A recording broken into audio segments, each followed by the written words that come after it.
देखिए स्टूडेंट्स, आज हम लोग बात करेंगे आयोनाइजेशन एनर्जी की या आयोनाइजेशन पोटेंशियल की। ठीक है, क्या कुछ होता है उसकी बात करते हैं। सबसे पहले इसकी डेफिनेशन क्या है।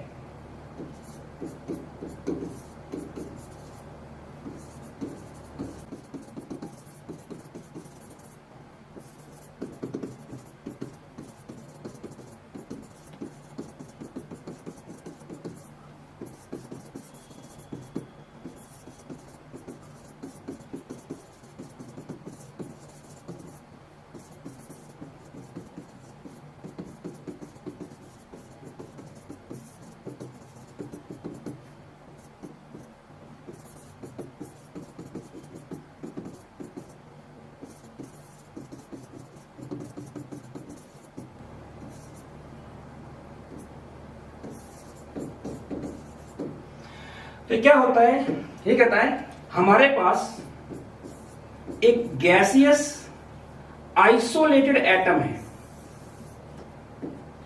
इससे जो मोस्ट लूजली बॉन्डेड इलेक्ट्रॉन है, उस इलेक्ट्रॉन को इस एटम के न्यूक्लियस से के अट्रैक्शन से दूर भेजना, मतलब इनफाइनाइट डिस्टेंस पे भेज देना उससे। इस अमाउंट में जितनी इस प्रोसेस में जितनी एनर्जी लगेगी उसे बोला जाएगा आयोनाइजेशन एनर्जी। तो क्या है ये? It is the amount of energy required to remove the most loosely bonded electron from the outermost shell of a gaseous isolated atom. ठीक है, और क्योंकि इलेक्ट्रॉन उसमें से निकल जाएगा तो एटम में से इलेक्ट्रॉन निकलता तो क्या बन जाता है? वो कैटायन बन जाता है। वैसे भी इसका नाम देखो, नाम में क्या आ रहा है? आयन। आयन, तो इसे आयन कैटायन में कन्वर्ट करने की जो एनर्जी लगे वही क्या है आपकी? Ionisation energy. हम ऐसा मानकर चलते हैं कि ये हमारे पास कोई एटम है। अब इसमें क्या इनफाइनाइट नंबर ऑफ शेल्स होती है, ठीक है ना? ऐसे बहुत सारी शेल्स है और हमने मान लिया ये है हमारे पास इनफाइनाइट वाली शेल। तो न्यूक्लियस का अट्रैक्शन कहां पे होगा? मैं कहूं किसी एटम में कितनी सेल्स होती है? इनफाइनाइट नंबर ऑफ सेल्स होती है। तो जो इनफाइनाइट नंबर ऑफ सेल्स होगी वो इससे कितनी दूरी पर होगी? इनफाइनाइट डिस्टेंस पे होगी। तो इसमें क्या है, जो इसका मोस्ट लूजली बॉन्डेड इलेक्ट्रॉन है, मैंने माना कि जो मोस्ट लूजली बॉन्डेड इलेक्ट्रॉन है वो इसमें है। तो इस इलेक्ट्रॉन को इनफाइनाइट डिस्टेंस, न्यूक्लियस का अट्रैक्शन कहां तक है? जहां तक आपकी इनफाइनाइट शेल है। तो इसको अगर न्यूक्लियस के अट्रैक्शन से बाहर लेके जाना है तो उस शेल से बाहर लेके जाना पड़ेगा ना। तो कहां पे होगी वो कितनी दूर होगा? वो भी इनफाइनाइट डिस्टेंस पे होगा। तो एक न्यूक्लियर एटम में से मोस्ट लूजली बॉन्डेड इलेक्ट्रॉन निकाल के इनफाइनाइट डिस्टेंस तक लेकर जाना, इस प्रोसेस में जितनी एनर्जी लगती है उसे बोलते हैं आयोनाइजेशन एनर्जी। अब यहां पर एक बात बहुत अच्छी तरह समझने की जरूरत है।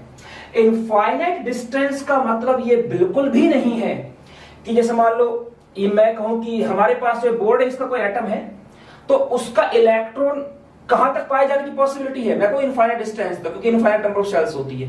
तो यहां पे इनफाइनाइट डिस्टेंस का ये मतलब बिल्कुल भी नहीं है कि इसके इलेक्ट्रॉन के पाए जाने की पॉसिबिलिटी यूके तक होगी या यूएसए तक होगी। नहीं, ऐसा नहीं है। इस इनफाइनाइट डिस्टेंस का मतलब समझो।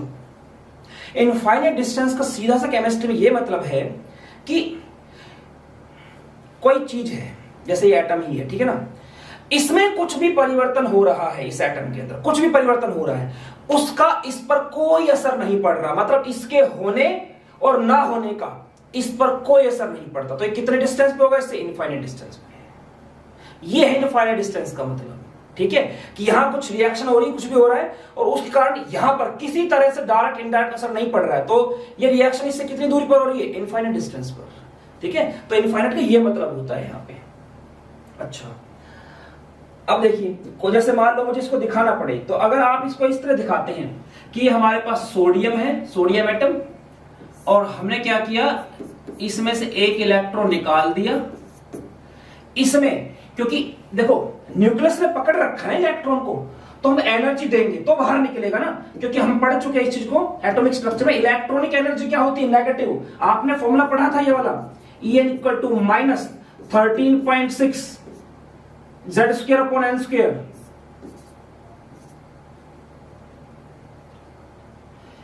ठीक है ना? ये आपने फॉर्मूला पढ़ा था, इतना इलेक्ट्रॉन वोल्ट के हिसाब, इलेक्ट्रॉन वोल्ट वाले टर्म में, ठीक है? इलेक्ट्रॉन वोल्ट पर एटम की टर्म में। तो ये क्या इलेक्ट्रॉनिक एनर्जी नेगेटिव है ना, मतलब इसने पकड़ रखा है। तो अगर मुझे इससे बाहर निकालना है इससे बाहर निकालना है। तो ध्यान हो तो हमने एक ऐसा फॉर्मूला बताया था कि E infinity minus E n जो भी शेल है, तो ये तो जीरो हो जाएगा कि इसमें n क्या होगा, जीरो। तो ये तो जीरो माइनस और माइनस का समथिंग, तो जो उसकी एनर्जी होती है इलेक्ट्रॉन की जिस किसी पर्टिकुलर शेल में, तो उसी वैल्यू को पॉजिटिव कर देंगे तो वही क्या हो जाएगी, आयोनाइजेशन एनर्जी हो जाएगी उसकी, ये उसकी आयोनाइजेशन एनर्जी हो जाएगी। जस्ट अ मिनट, हेलो, नहीं अभी कोई जरूरत नहीं, कोई नहीं, ठीक है ओके, ठीक है। तो वो आयोनाइजेशन एनर्जी होगी, तो हमें क्या देनी पड़ेगी, वो देनी पड़ेगी पॉजिटिव वैल्यू आएगी उसकी। नेगेटिव में क्या होता है, रिलीज होती है। नेगेटिव का मतलब क्या होता है, एनर्जी रिलीज हो रही है। पॉजिटिव मतलब क्या है, एनर्जी चाहिए, ठीक है। तो यहां पे जो इसकी आयोनाइजेशन एनर्जी होगी वो हम लिख देंगे जितनी भी आएगी, एक्स वाई जेड जितना भी है, ठीक है टर्म। अच्छा यूनिट कौन कौन सी होती है इसकी, अच्छा उससे पहले ये जो दिखाया गया है इस तरह की रिप्रेजेंटेशन अगर कभी की जाती है तो ये गलत है, ये रॉन्ग है। क्यों, अगर आप इसे गैसेस आइसोलेटेड टर्म में नहीं लेंगे, ये चीज मेंशन नहीं करेंगे, तो ये रिप्रेजेंटेशन गलत है। आपको इसको ऐसे रिप्रेजेंट करना होता है, सोडियम एटम गैस फॉर्म में है, फिर ये आपका गैसेस कटायन में कन्वर्ट हो गया एक इलेक्ट्रॉन लूज करके, इसमें जो एनर्जी जितनी एनर्जी चाहिए इस प्रोसेस के लिए, ठीक है, वो होती है आयोनाइजेशन एनर्जी। अब इसकी यूनिट क्या आएगी, अब बात करते हैं इसकी यूनिट की। देखिए जो आयोनाइजेशन एनर्जी होती है इसकी मोस्ट कॉमन यूनिट होती है इलेक्ट्रॉन वोल्ट पर एटम। इसके अलावा आपको ये किलो जूल पर मोल या किलो कैलोरी पर मोल में भी दिखाई जाती है, ठीक है। और सबसे कॉमन कौन सी रहती है, इलेक्ट्रॉन वोल्ट पर एटम रहती है, ठीक है। अच्छा इनका आपस में रिलेशन क्या है, 1 electron volt equal to 1.6 into 10 की पावर माइनस 19 जूल, ठीक है। और अगर आप उसमें आ जाते हैं किलो जूल पर मोल में लेते हैं तो 96 किलो जूल पर मोल, ठीक है, ये किलो जूल पर मोल में आ जाएगा। अब एक होती है सक्सेसिव आयोनाइजेशन एनर्जी, मतलब इसको करने से पहले मुझे बात करनी चाहिए कुछ फैक्टर्स पर, तब थोड़ा बेटर बता पाऊंगा। नहीं चलो, successive ionisation energy, successive ionisation energy क्या होता है, तो कहता है देखो जैसे मान लो एल्यूमिनियम है, ठीक है, जब ये अपना एक इलेक्ट्रॉन लूज करेगा, आपने एल को +3 में लिखा देखा होगा, ऐसा नहीं कि एक बार में 3 इलेक्ट्रॉन लूज करता, नहीं, पहले एक ही इलेक्ट्रॉन निकलता है, उसमें एनर्जी रिलीज हुई मान लो x इलेक्ट्रॉन वोल्ट पर एटम, फिर ये एक इलेक्ट्रॉन जब ये लूज कर चुका है, गैसेस कटायनिक फॉर्म में आ चुका है, अब एक और लूज करवाना है उससे, ये मान लो IE1 है, ये IE2 है, ये मान लो Y आ गई, Y इलेक्ट्रॉन वोल्ट पर एटम, अब इससे एक और लूज करवाना है, तो Al3 प्लस गैस फॉर्म में +1 electron equal to ionisation, third ionisation energy कितने आ गए, Z आ गए मान लो मेरे पास,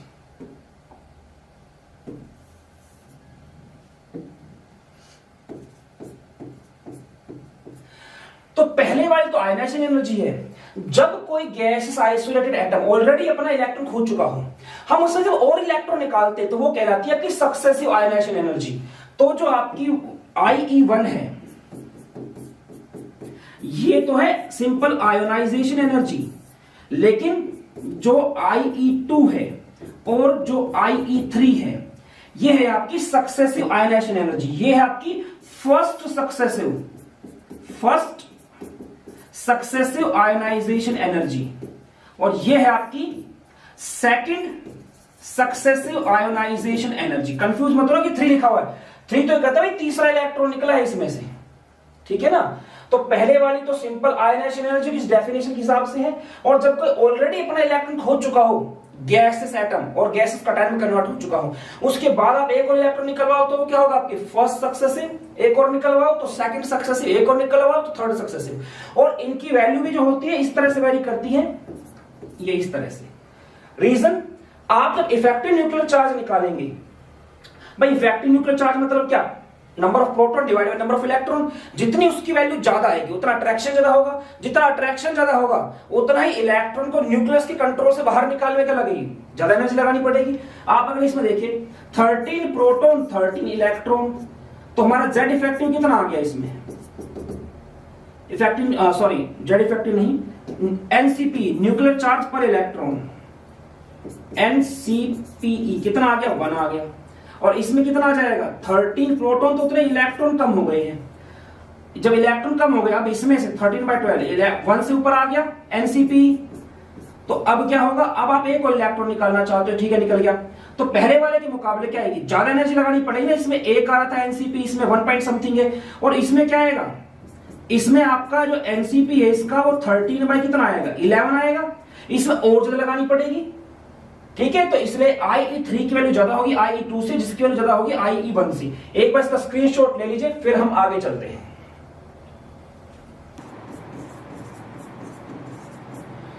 स्टूडेंट ये जो है, इस बात को कंफ्यूज मत हो जाना कि आयोनाइजेशन एनर्जी लिखा है, एक बार आयोनाइजेशन पोटेंशियल लिखा है, सेम ही दोनों। फर्क क्या है, फर्क सिर्फ इनके यूनिट्स का है।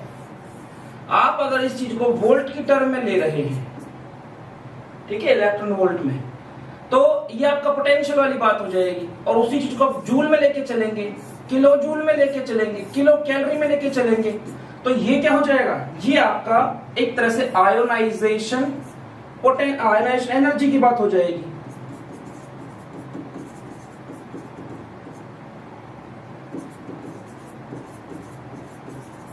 आयोनाइजेशन एनर्जी की बात हो जाएगी, ठीक है।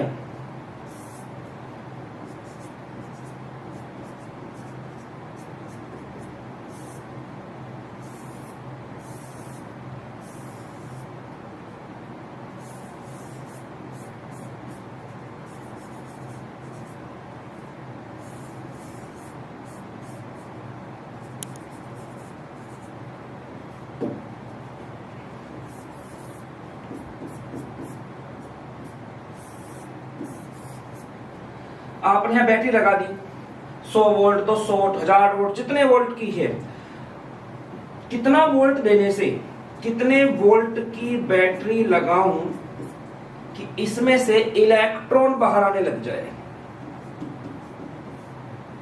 ठीक है, जस्ट बाहर आएगा, ठीक है। उससे ज्यादा लगाओगे ना तो जो extra amount of energy kinetic energy में कन्वर्ट हो जाएगी। या पढ़ चुके हैं ऑलरेडी, या ऑलरेडी पढ़ चुके हैं एटॉमिक स्ट्रक्चर में कि उसमें इलेक्ट्रॉनिक काइनेटिक एनर्जी क्या रही थी, आपने कितनी एनर्जी सप्लाई की माइनस उसका वर्क फंक्शन कितना था, मतलब उसकी थ्रेशोल्ड एनर्जी कितनी थी, तो जो इनके बीच का डिफरेंस बनेगा वही क्या होगी, वही आपकी काइनेटिक एनर्जी होगी। कि एक्स्ट्रा अमाउंट ऑफ एनर्जी जो होगी, जो कि आयोनाइजेशन एनर्जी से एक्स्ट्रा दी गई, वो किस रूप में कन्वर्ट हो गई, वो इलेक्ट्रॉन की काइनेटिक एनर्जी के रूप में कन्वर्ट हो गई, ठीक है। तो इस तरह से सेटअप से हमें पता चलता है क्या वैल्यू आएगी, ठीक है। अब बात करते हैं कौन कौन से वो फैक्टर्स हैं जिन पर की आयोनाइजेशन एनर्जी डिपेंड करती है।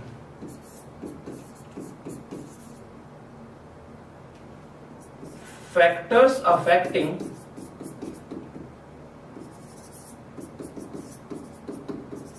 आयोनाइजेशन एनर्जी, या कह लो आयोनाइजेशन पोटेंशियल। सबसे पहला फैक्टर जो हम पढ़ते हैं वो होता है साइज, या कह दो एटॉमिक रेडियाई। ये क्या बताता है, ये कहता है कि देखिए जितना एटम का साइज बड़ा होता जाएगा, जितना एटम का साइज बड़ा होता जाएगा, उतना ही क्या है, न्यूक्लियस और आउटर मोस्ट शेल के बीच की दूरी बढ़ती जाएगी। तो इसलिए होगा क्या कि हमारे लिए इलेक्ट्रॉन निकालना क्या हो जाएगा, आसान हो जाएगा।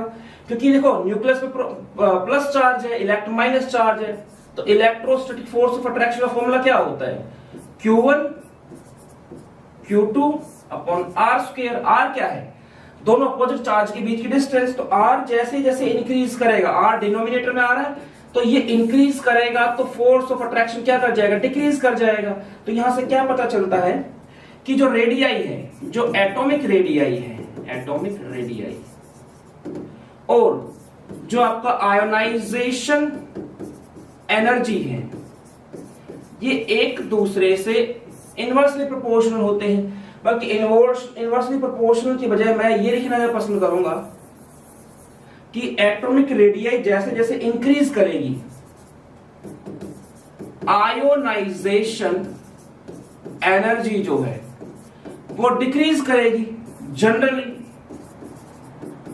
अभी हर बार ऐसा होगा कि नहीं होगा वो तो जब मैं आपको डेटा के साथ पढ़ाऊंगा तब पता चलेगा भी आपको। दूसरा फैक्टर क्या है? दूसरा फैक्टर न्यूक्लियर चार्ज या कहते हैं effective nuclear charge.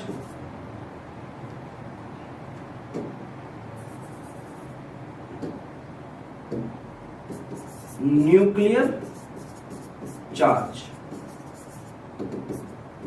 Nuclear charge में क्या बताता है? ये कहता है कि देखिए जैसे जैसे न्यूक्लियस पे चार्ज बढ़ता जाएगा वैसे वैसे इलेक्ट्रॉन और न्यूक्लियस के बीच अट्रैक्शन बढ़ता जाएगा, जिससे इलेक्ट्रॉन निकालना मुश्किल हो जाएगा। इसको लेके इफेक्टिव न्यूक्लियर चार्ज होता है, जिससे हम इस चीज को निकाल भी सकते हैं। इफेक्टिव न्यूक्लियर चार्ज, जिसको हम Z स्टार से शो करते हैं। फॉर्मूला होता है Z माइनस S, ठीक है। S होता है इसमें स्क्रीनिंग कांस्टेंट,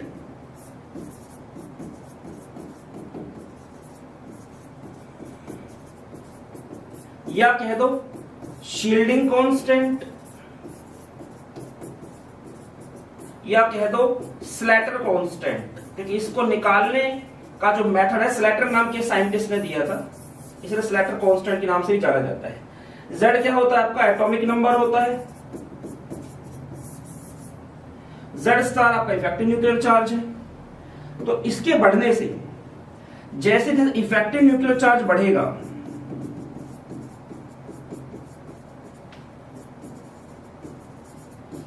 वैसे वैसे आयोनाइजेशन एनर्जी या आयोनाइजेशन पोटेंशियल वैल्यू भी क्या होगी? बढ़ेगी, क्योंकि इलेक्ट्रॉन निकालना मुश्किल हो जाएगा, क्योंकि जो आपका आउटर मोस्ट शेल का इलेक्ट्रॉन होगा उसके और न्यूक्लियस के बीच में अट्रैक्शन क्या होगा? बढ़ेगा। एक बार इसका स्क्रीनशॉट लीजिए फिर